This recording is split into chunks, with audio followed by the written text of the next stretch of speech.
వస్తారు కదా. ఇక్కడ ఆటోలు ఏమన్నా మన రెగ్యులర్గా ఉన్నాయా? ఇక్కడ ఇదే ఏరియా కదా ఆటోలు మన దగ్గర ఉన్నాయా? లేదా 2-3 ఉన్నాయా? వాళ్ళకి కాంపిటేషన్ రెండే ఉన్నాయి. అంటే ఆటోలు ఉంటాయి, షాపుల మీద షాపులు, షాపుల ముందు షాపులు ఉంటాయి. వీడియో రావాలా? రేపు పొద్దున వీళ్ళకి వాళ్ళకి చెప్పినా కూడా మళ్ళీ కంటిన్యూ చేస్తున్నా మనం ఫైన్ వేయాలి. మీకేమైనా సంఘం ఉంది, ఇంకేమన్నా ఉంటే లేదు మీకు వాళ్ళ మీద సరే వాళ్ళు బతుకుతలేరు, వాళ్ళు తక్కువ వస్తున్నారు, అందులో ఒక చిన్న బాగా టీచ్ చేసుకుని ఆయన పే చేయండి. ఎదురు పక్కతో ఇక్కడ మెట్ల మీద మీరు తాగేయండి, వాళ్ళు అమ్ముకుంటారు, మీరు అమ్ముకుంటారు.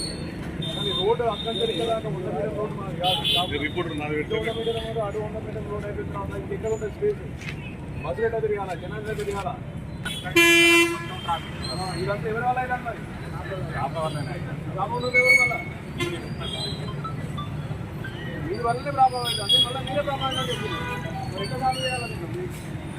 మీకు ఫైనాన్స్ తెలియదు కదా, మరి ఎక్కడ మీకు ప్రాబ్లం తెలిసి పెట్టుకోవాలి కదా. ఎవరి షాప్ ముందు వాళ్ళకి క్లియరెన్స్ కావాలా? ఎప్పుడు డీమార్ట్ మీదనా నీకేమాట నీగా మాటలో ఇక్కడ మీరు ఎంతవరకు తీసుకోవాలి? మా అంటే ఒక 1 మీటర్లు 3 మీటర్లు తీసుకోవాలా? 2-3 బండ్లు పెట్టినా కూడా అక్కడ పెట్టేసుకుని ఇబ్బంది కలిగేది తీసుకోవాలి. కానీ అక్కడ ఇక్కడ ఎంత దూరంలో చెప్తుంది ఈ షాప్ మన షాప్ సంగ చెప్తున్నా. ఈ షాప్ రూపాయల షాప్ ముందు పెట్టినా వాళ్ళతో ఏం మాట్లాడక్కర్లా. ఒక ఫోటో తీసేసి నా నెంబర్ ఉంది కదా, నా నెంబర్ వాట్సాప్ పెట్టండి. వాళ్ళందరికీ మేము 1000 రూపాయలు ఫైన్ ఇస్తాం. Okay sir. 2-3 సార్లు అలా చేసాం మనకి పెడతారా? పెట్టరు కదా. ఫస్ట్ ఒకవేళ మీరు పెట్టలేదనుకో నేను ఫోటో తీస్తే మీకు 1000 రూపాయలు ఇస్తాం. మేము ఇక్కడికి వచ్చి మా కానిస్టేబుల్ ఎవరు వచ్చినా కూడా ఇక్కడికి వచ్చి చూస్తారు ఎవరు ప్రాబ్లం అవుతుంది. వాళ్ళు ఇవ్వలేదు కాబట్టి ఆ ఫోటో తీసేసుకొని నా చట్ట ప్రకారం మీకు ఆల్రెడీ నోటీసులతో పాటు మీకు కలిగిన మీకు 10,000 కాంపే కాకపోతే సరిగా